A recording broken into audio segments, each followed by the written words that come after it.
Isaiah Langford didn't plan on inviting anyone to his fishing trip, least of all a woman who'd hijack his heart before the boat even left the dock.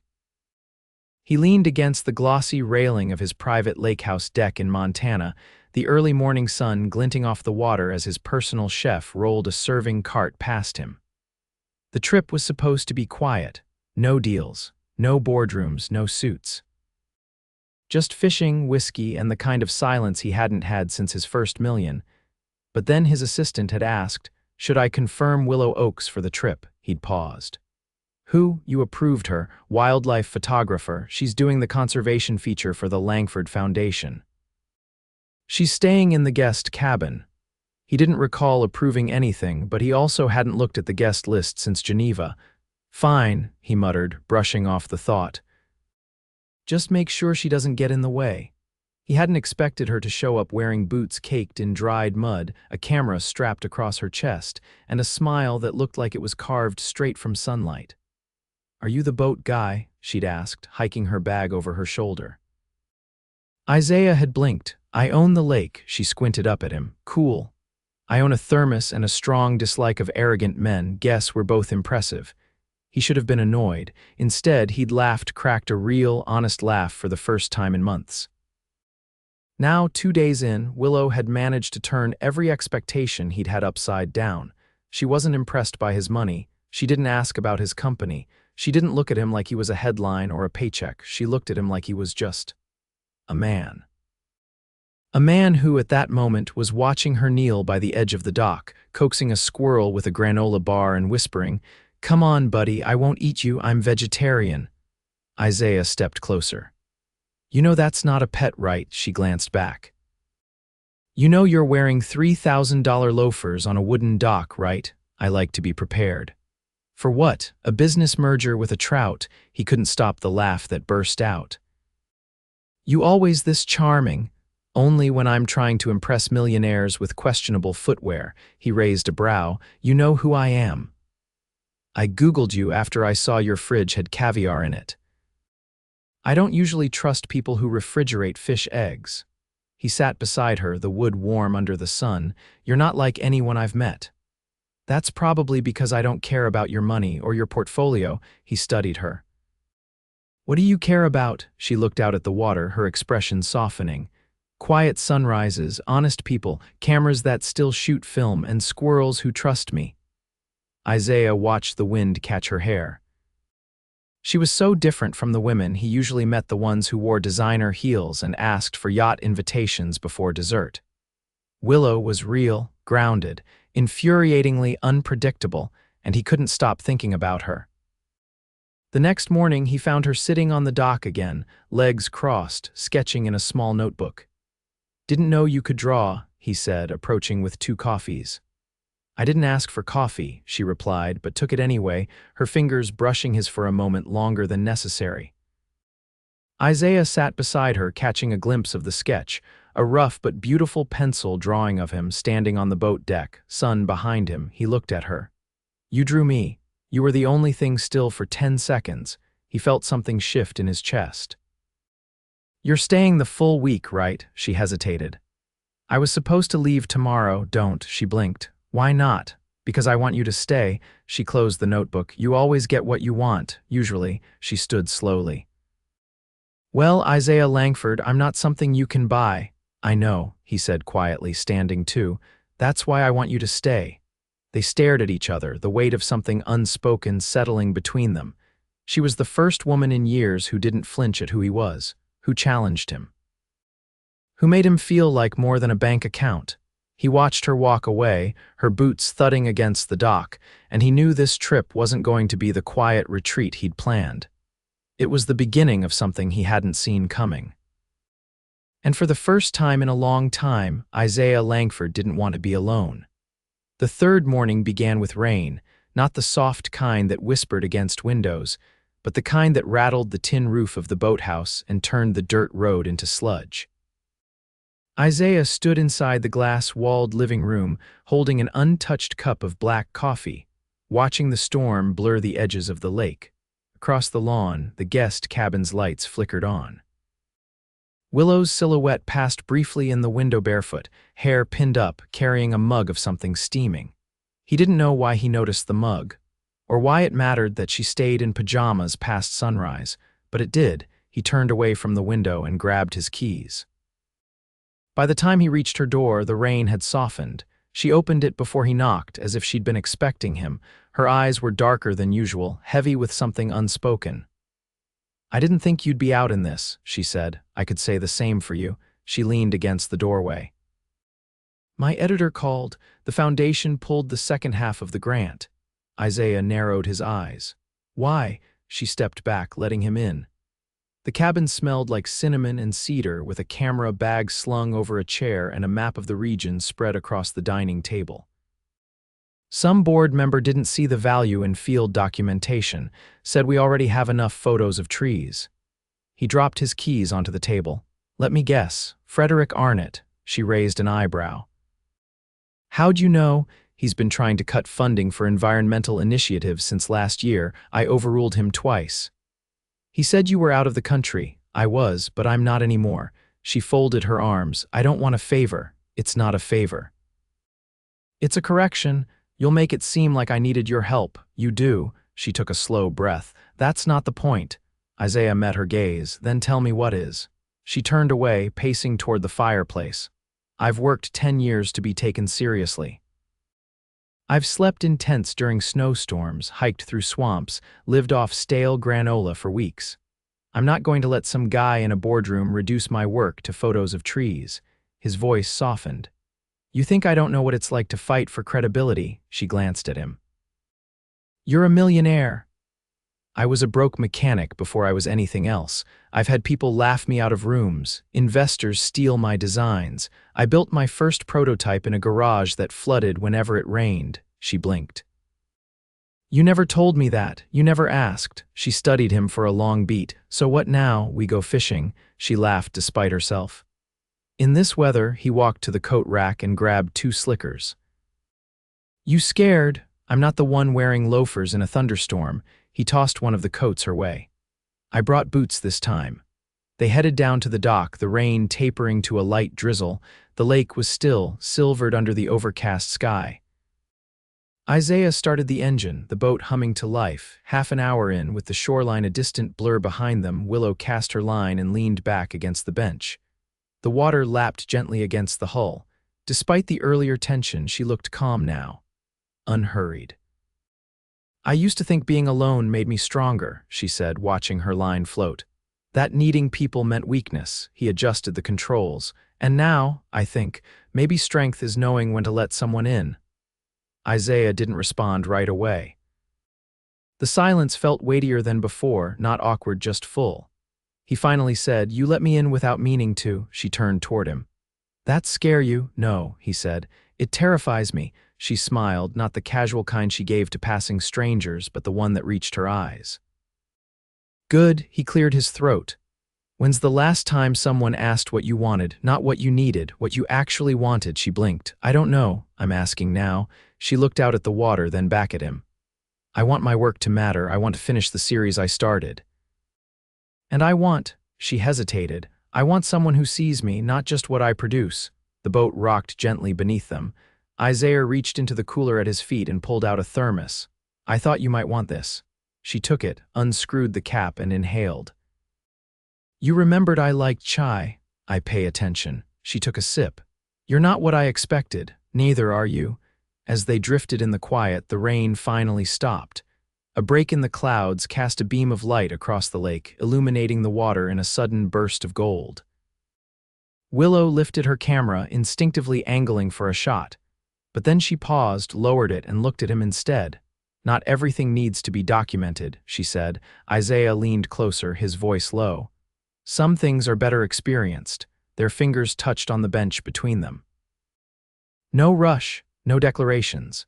Just understanding, clear and fragile like sunlight after a storm, and somewhere deep in his chest, Isaiah knew this woman wasn't just stealing his heart. She was rewriting the blueprint of his entire world. By the 5th day, the rhythm between them had changed. Isaiah no longer checked his phone before breakfast. He didn't think about the market opening or emails piling up in some New York server. He thought about Willow, where she might be exploring that morning, what photo she was chasing, whether she'd sit across from him again at dinner and ask something disarmingly honest. That evening, he found her on the back porch of the guest cabin, barefoot, legs folded beneath her, scanning the horizon with her camera resting beside her. Her hair was damp from the lake, her cheeks flushed from the wind. "I thought you'd be out chasing owls or something," he said, stepping up with 2 glasses of wine. She took one, swirling it thoughtfully. "I was, but then I realized the light tonight wouldn't be right, and I figured you might show up." He leaned against the railing. "So you waited?" "I didn't say that. You didn't have to." She raised her glass, tapping it gently to his, "to unexpected detours." He watched her over the rim of his glass. "You ever think about staying in one place for a while?" She glanced toward the lake. "Sometimes. But then I remember how itchy I get when I stay too long. I'm not built for stillness." "What if the place was worth staying for?" Willow didn't answer immediately. A breeze rustled the trees and the faint scent of pine drifted through the air. "You ever fish at night?" she asked suddenly. "Once or twice." "Let's go now." Isaiah blinked. "It's almost dark." She stood, grabbing a lantern. "Exactly. Moonlight's better than any spotlight you could rig." He followed her down to the dock, where the boat bobbed gently. They pushed off in silence, the lantern casting a golden ring around them as they drifted into deeper water. The lake was quiet, no wind, no birds, just the creak of the wooden hull and the occasional drip of water from the oars. Willow cast her line, then looked over at him. "What would you be doing right now if I hadn't come?" He adjusted his grip on the rod. "Probably arguing with a board member over why drones don't count as sustainable transportation." She laughed, low and real. "Sounds glamorous." He tilted his head toward her. "What about you?" "If you hadn't come out here, I'd be in Arizona photographing burrowing owls, alone, eating canned soup." Isaiah leaned back. "You always work alone. Usually, I don't trust easy." He nodded once.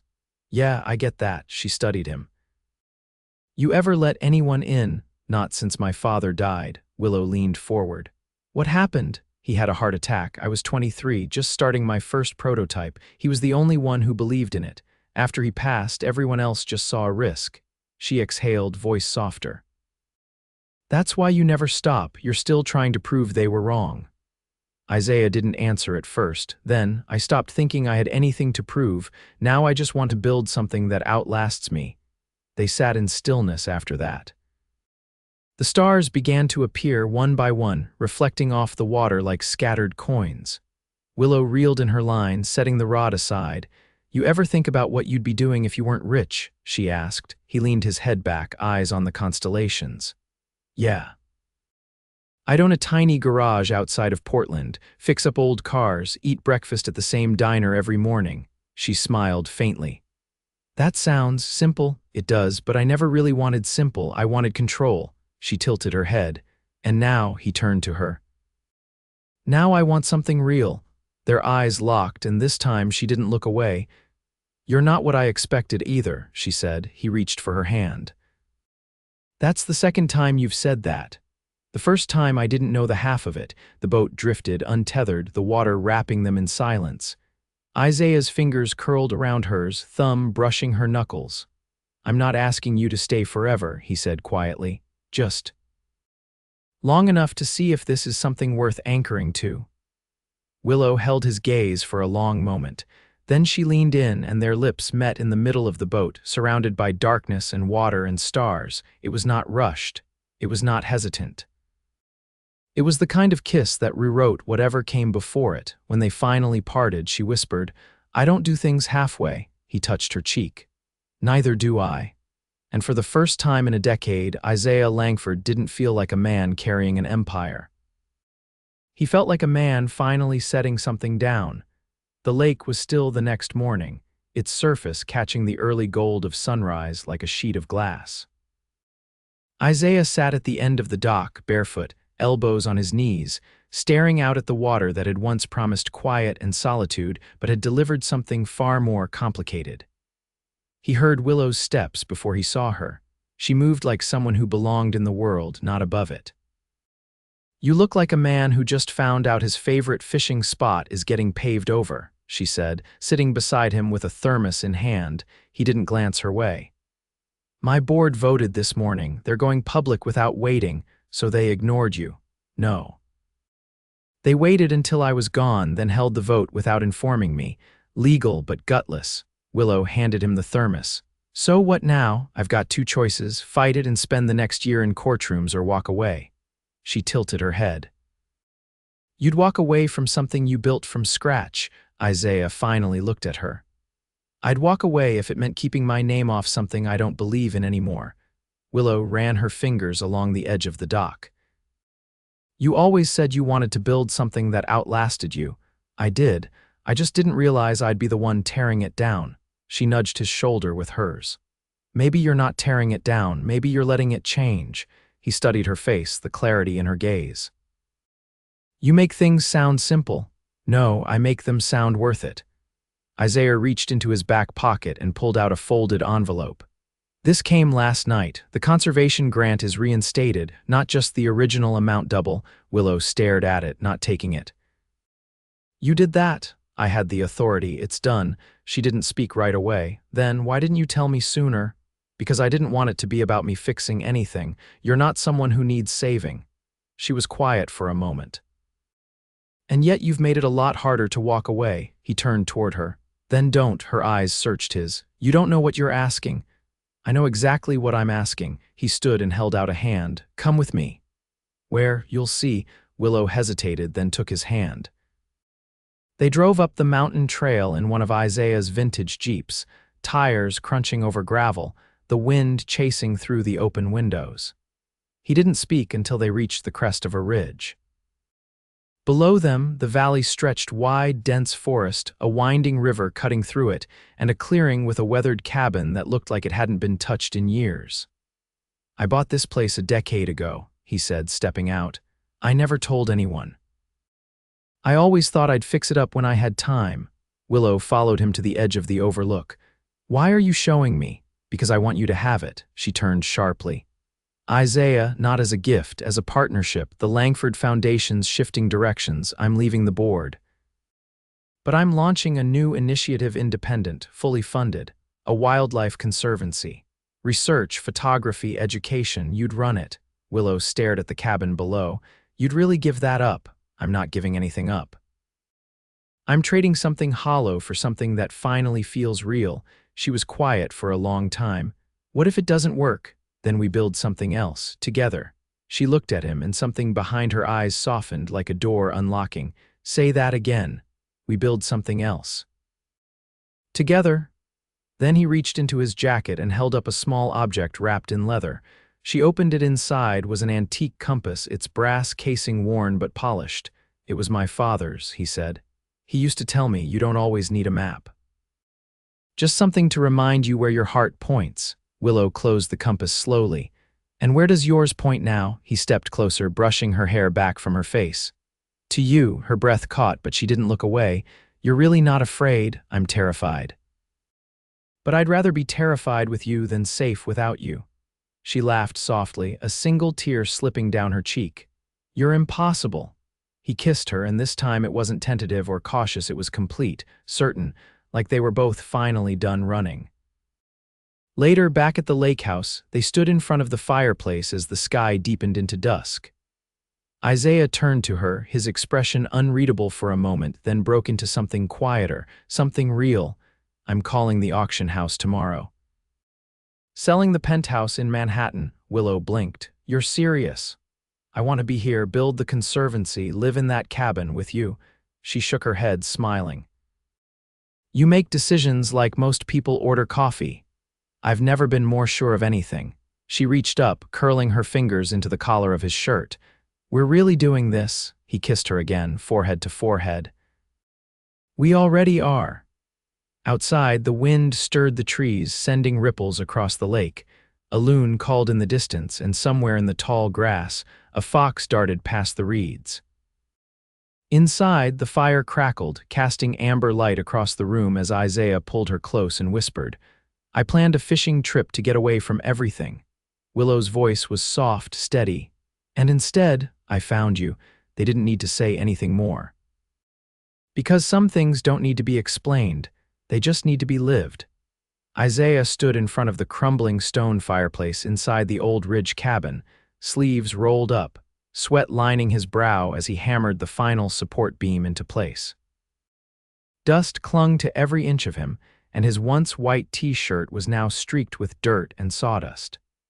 The building still smelled like years of disuse, but now it also smelled faintly of linseed oil and fresh pine, a scent that had started to feel like possibility. From behind him came the shuffle of boots on hardwood. Willow stepped in, carrying 2 paper bags and brushing hair from her cheek with the back of her wrist. Her clothes were equally worn ripped jeans, a faded flannel tied at the waist, cheeks sunburned from days under the open sky. "You didn't wait for me to put up the west wall," she said, dropping the bags on the newly installed counter. "You were 2 hours late," he replied, turning with a grin. "I figured you were off chasing wolves again." "They were coyotes," she said, pulling out 2 sandwiches. "And they were eating berries. It was adorable." He walked over, wiping his hands on a rag. "You bring me one?" "No, but I brought you pastrami, which is arguably better."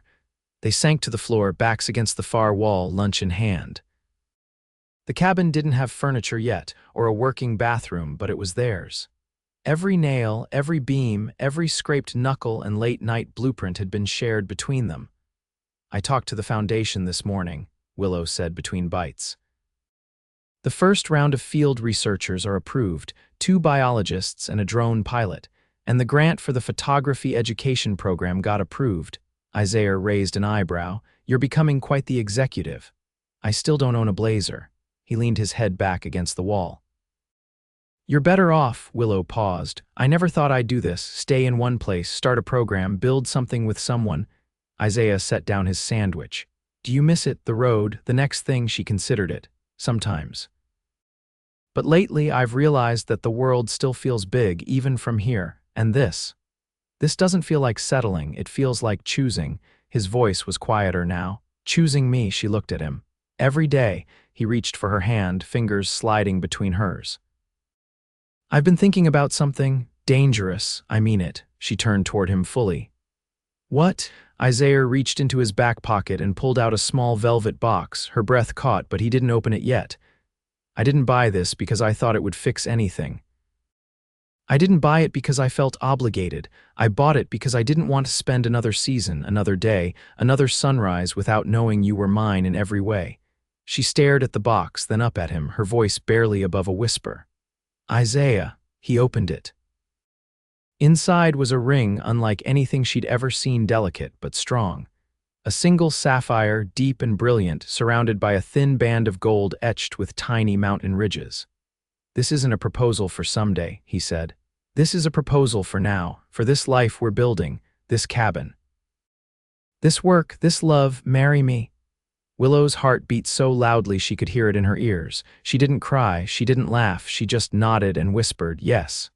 The word hung between them, soft but solid, like the beams overhead. He slipped the ring onto her finger, and for a moment neither of them moved. Then she kissed him slow, steady, full of everything they hadn't said in words. Outside, the wind stirred through the trees, but inside, the world was still. 6 months later, they stood on the same ridge, now transformed. The cabin had been restored completely, wrapped in warm cedar and nestled among wildflowers. A white tent stretched across the clearing, filled with friends, local conservationists, and foundation partners. But Isaiah only saw one face. Willow stood across from him, barefoot in a simple linen dress, her hair loose around her shoulders, wild as ever.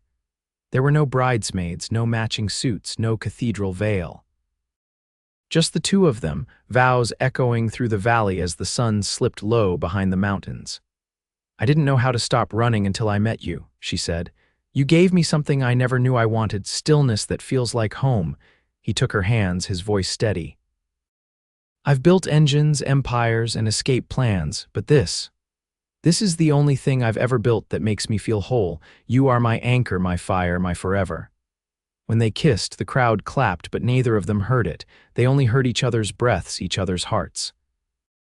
Later, as the stars came out and the last of the guests drifted away, Willow and Isaiah danced alone in the clearing.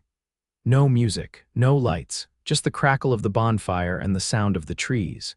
She rested her head against his chest and he tightened his arms around her. "You remember that first morning," she murmured. "When I asked if you were the boat guy," he chuckled, "and you insulted my shoes. They were ugly, still are," he said, "but you married me anyway." She looked up at him. "No.